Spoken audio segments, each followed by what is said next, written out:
Join Town Pump's Pump It Up Rewards Plus program and never pay full price for fuel again. Save 5 cents on every gallon every day at any Town Pump across Montana. Plus, earn and redeem points on your favorite in-store items to get free stuff with our clubs. Stop in and pick up a rewards card. Download the Pump It Up Rewards Plus app today. Or visit townpump.com/rewards to register and start saving. Town Pump. Right down the road. Pump it up. Oh, yeah. Well, big week ahead of us with conference play starting, going on the road and all that. But recapping Saturday's performance, I think we felt really good about, in particular how that first half looked. An opportunity to get a lot of guys in the game. A valuable experience for a lot of guys that are in backup roles right now that you just don't know how those are going to play out. But I thought we played really physical, and that was important in this game, that our physicality, our effort, moved in the right direction, didn't go backwards just based on who we were playing, and really felt good about how that looked in the offensive defensive lines. And offensively, we were able to utilize a lot of different guys, put a bunch of points up on the board, and then defensively, outside of a few plays here and there in the first half, that we played pretty darn well. So pleased about that. As we move into conference play, coming out of the non-conference, 2-1 isn't exactly where we wanted to be, but I think just kind of where we're at and how these 3 games have prepared us, and also just set us up to kind of have a little better sense of where we're at this point. So a couple updates. First off, we did find out that Junior Alexander won't be eligible for us. The waiver that we submitted was denied officially, and it's unfortunate. Juniors, each one of these young men and women that are transferring for a multiple time, there's all kinds of different stories. I know his is one that started at Arizona State, and he spent a semester there, and whether the place was burning or the walls were caving in, that's kind of what occurred, and he chose to leave there, and ultimately going back home to Washington. They ended up having a coaching change in the midst of that change, and so anyways, I think the good thing for Junior is he is in a place where he's thriving. He's thriving on the football field, but he's also thriving in school, and just I think he feels like he's in a really good place as far as having people surrounding him that are looking out for him and caring for him. And this is challenging for a young man who thinks he's got an opportunity to play, and that's getting put back. But at the same time, I think going in, both sides knew that this was a possibility. He still has 2 years of eligibility remaining beyond this year. So we'll put an end to that, I guess, that uncertainty this fall at the very least. Additionally, I didn't list Tommy on the depth of 2 deep. Tommy won't play this week. And that's fair to say that we have a pretty good sense that he'll need at least this week to continue to recover. And additionally, JT Reed and Ty McCullough are still not on that 2 deep. But they're getting closer. They're going to both be out there practicing as we move through this week in smaller forms, I guess. And we were hopeful in the very near future we'll have both of them back. On the defensive side, we do have Paul Brott returning. This will be Paul's first action of the season. So really excited to get him back in that interior D line. And then Simeon Woodard will be back after missing this past week. We didn't sustain anything, at least at this point, that appears to add to any of those lists from the game on Saturday. So talking about Weber State, also 2-1, obviously had a tough matchup with Utah, who's an excellent program this past Saturday. Came up on the short side, but won their 2 previous games, including a ranked win over Northern Iowa on the road. Obviously, we've played Weber State 3 times in the last 2 years, and they've all been, kind of down to the wire games in different forms. I know the low scoring game in Ogden 2 years ago was really a defensive struggle, while last year's games were both higher scoring. The first game, of course, had all the special teams plays. In the playoff game, we opened up a pretty good lead, and they came back to make it very interesting at the end. So, two teams I think that know each other fairly well. You know, the departure of Coach Hill this past off season was certainly a change for their program, but they hired from within. Our Coach Mental, and you know the staff by and large is very similar. So, you know, they're playing a similar brand of football, which I do think their offense and defense really complemented one another. And they've been a program within our league that's done more or as much on special teams as anyone. And you know, I might as well start there. You know, their kickoff return specialist, Abraham Williams, is been nothing short of phenomenal with 5 touchdowns in the past 2 seasons, including one against us. You know, so he's certainly a guy. Now he's playing corner as well more regularly, that, you know, we'll have to have a game plan for. You know, looking at them on offense, you know, quarterback wise, Weisner, I think, or Weiser, I should say, has had some real good moments at this point.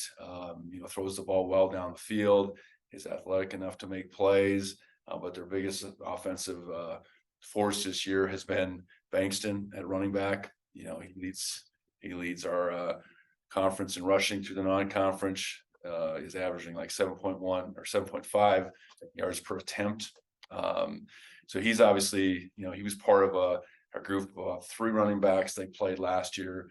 And, you know, he's certainly, you know, a prime weapon for them on offense, running behind an offensive line that's experienced, that's big, that's strong. And I'm sure that they would say is the, you know, where it starts for them on the offensive side.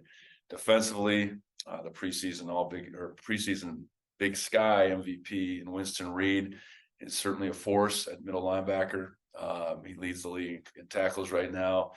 Felt like last year he was right there as far as being the best player on the defensive side in our league, and he's picked up right where he left off. They're really attacking with him more, so I think he also leads the league in TFLs at this point as well. He's blitzing probably a little bit more than he did last year, but really has a nose for the football, can see it, can go get it, and you know, is someone that we'll have to have our eyes on where he's at every single play. I know in the secondary, which was really a strength of theirs last year, they had a bunch of turnover, but they do return Maxwell Anderson, who last year led the league in passes defended and continues to do that as we head into this early part of the season at the corner position. And then up front, a little retooled front, but they're led by, that's right, Braden Wilson, number 94, who's second on their team in tackles. That doesn't happen a lot from a defensive line perspective in second TFL. So, you know, feel like they got really good personnel. They play the game the right way. They're physical. They have big play capability. They try to make a difference in the special teams. So, you know, we'll definitely have our hands full come Saturday night. So with that, I'll open it up. Anything more you can say about what Tommy's going through or what he's dealing with?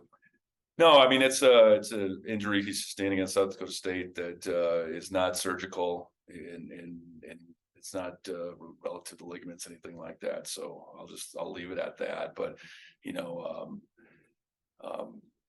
one that we want to have every precaution as far as, you know, putting him back on the football field. First game you've had without him, I guess, against Weber. So how does that kind of affect your game plan with just Sean now? Well, I think they're different. I think everybody would agree to that.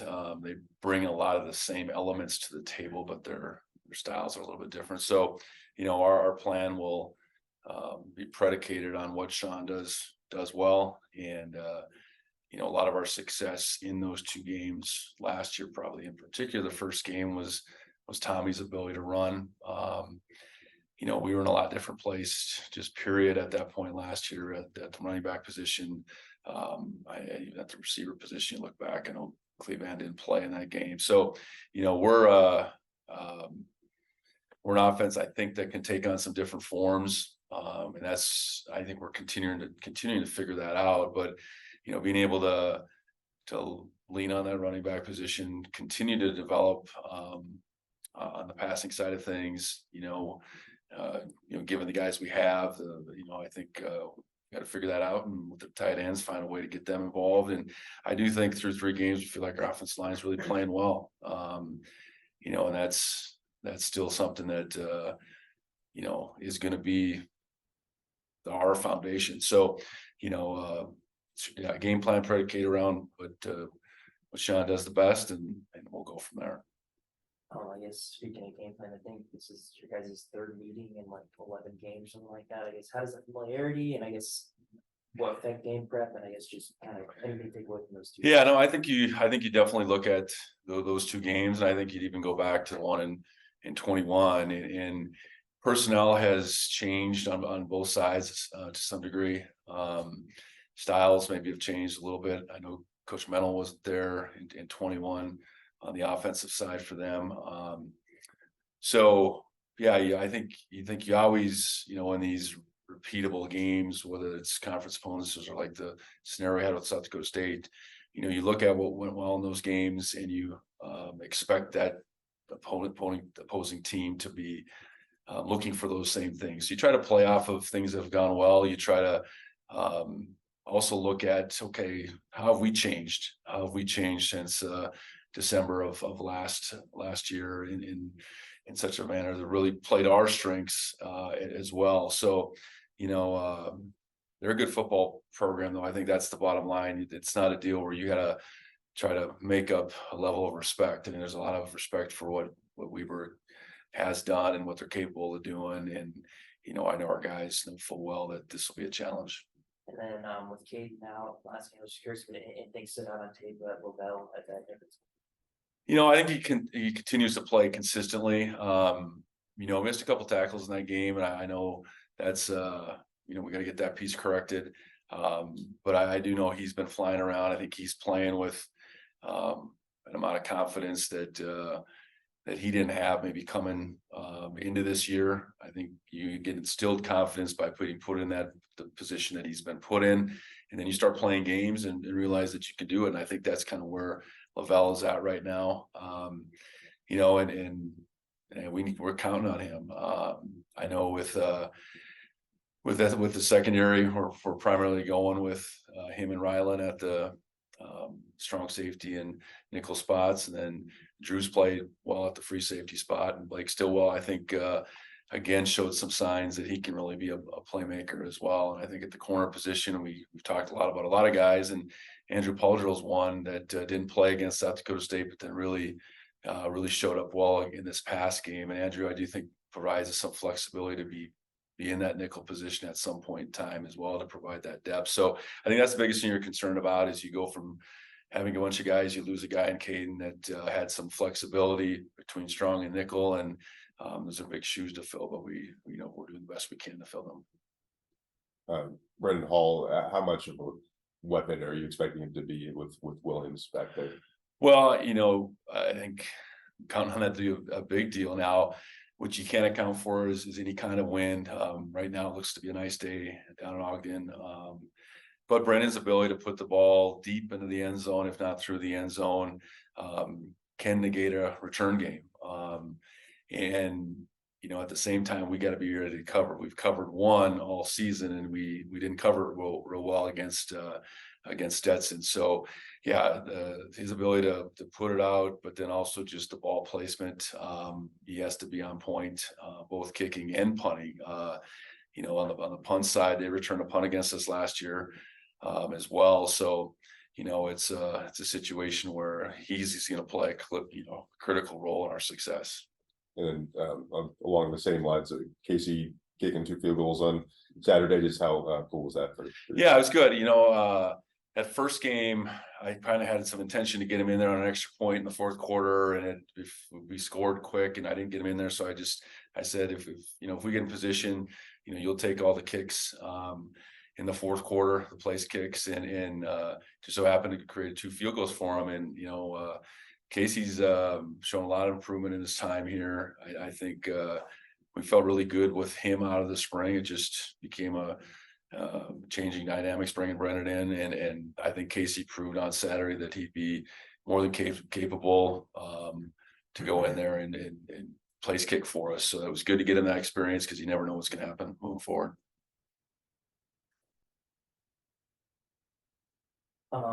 Sorry. I know you mentioned Drew earlier, but I guess what have you thought of his transition from corner to free safety? I guess somewhere to.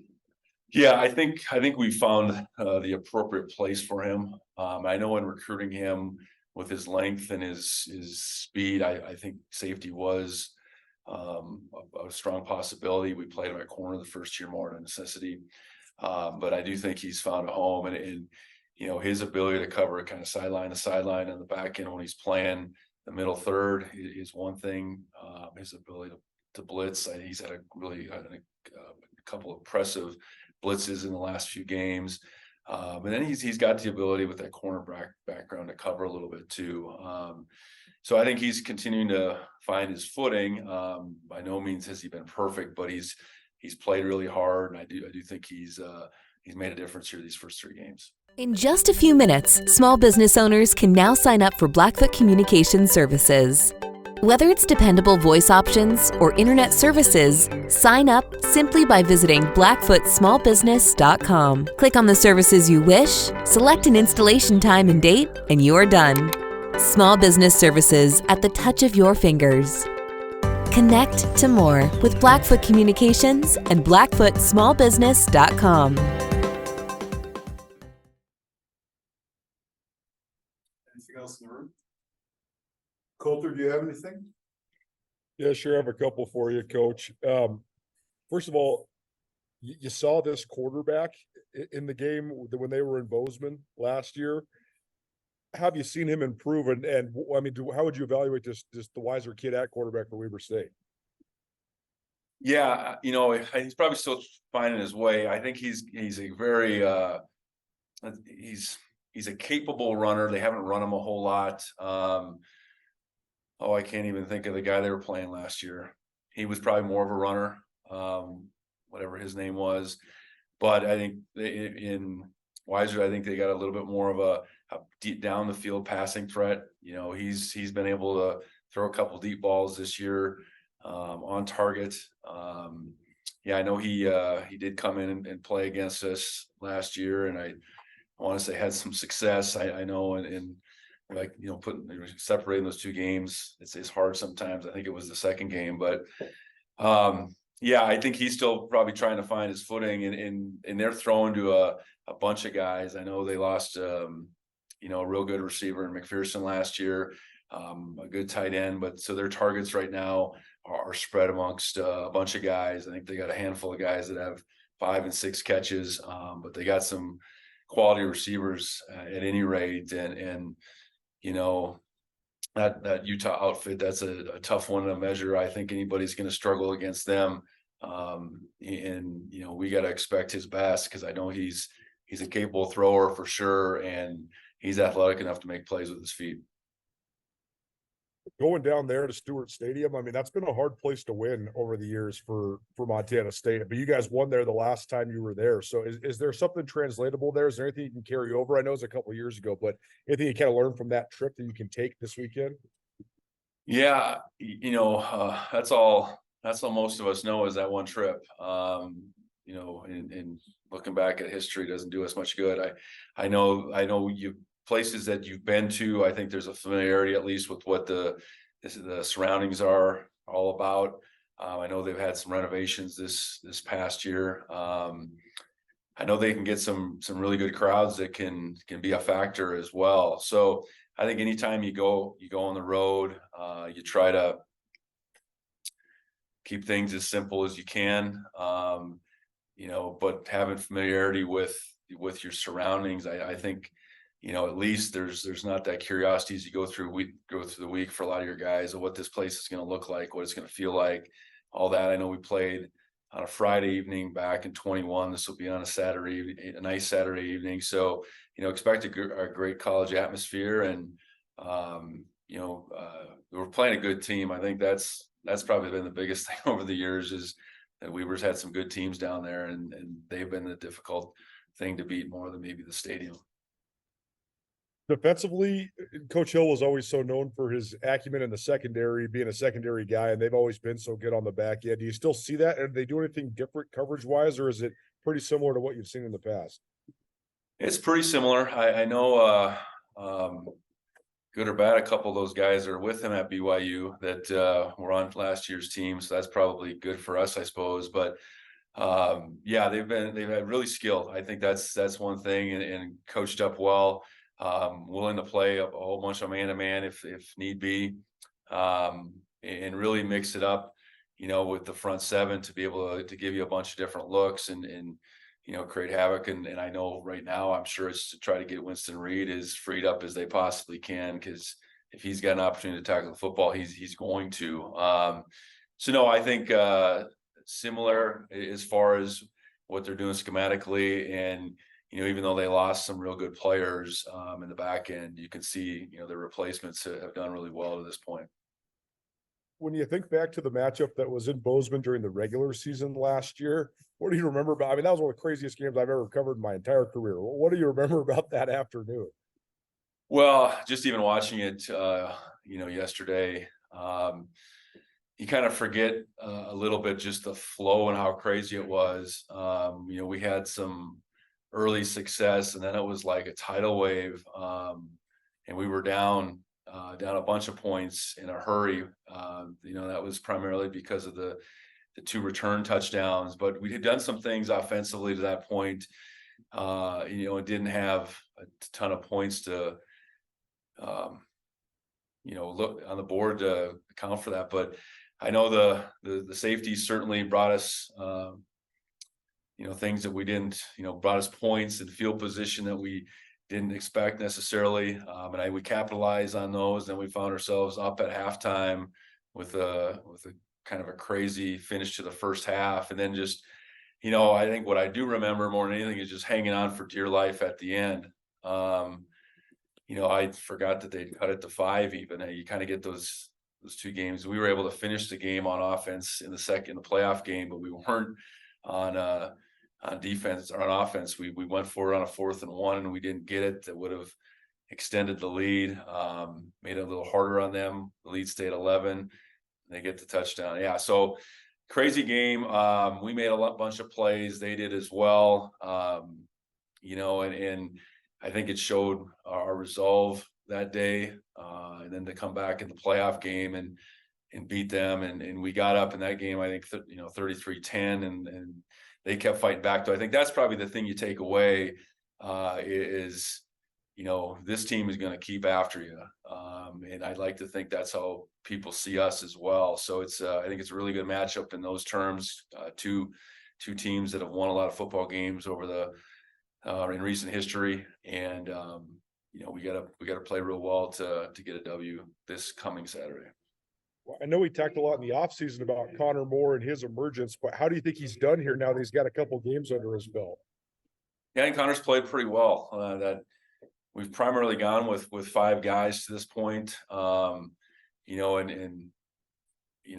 was a key component to, I guess, some of the moves we made, and he's played well. He doesn't look like a freshman out there. And I think it helped that he did get some playing time under his belt as a true freshman last year.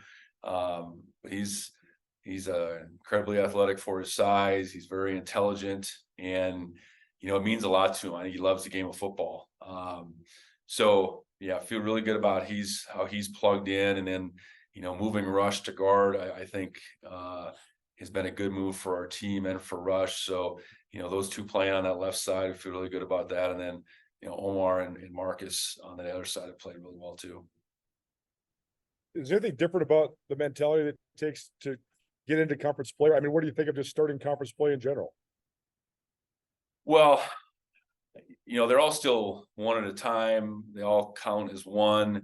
But ultimately, what's proven the last couple of years is, to win our conference, you can't lose a game. And whether that's going to repeat itself this year, I don't know. But, that's what starts for us here on Saturday. And there's a lot of teams I believe that are capable of doing big things this year. A lot of universities that are invested right now.